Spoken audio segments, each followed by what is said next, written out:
Troll ও বিতর্ক যেন পিছু ছাড়ে না ওপার বাংলার তারকা দম্পতি কাঞ্চন মল্লিক ও শ্রীময়ী চট্টরাজকে। প্রায় নেট মাধ্যমে আক্রমণাত্মক মন্তব্যের শিকার হন তারা।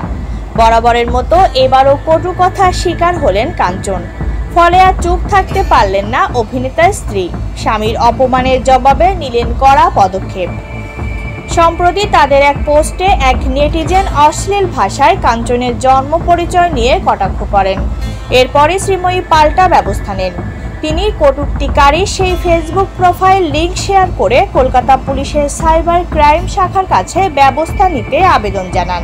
শ্রীময়ী লিখেছেন, সাধারণত আমি এতটা প্রতিক্রিয়া দেই না। অনেকে মজা করে মন্তব্য করেন, আমরা তা দেখেও হাসি বা এড়িয়ে যাই। কিন্তু এবার বাধ্য হয়েছি মুখ খোলার জন্য। অশ্লীল শব্দ প্রয়োগ করে কেউ নিজেকে অন্য পর্যায়ে নিয়ে গেছে, অথচ পেশাগত দক্ষতা অজানা।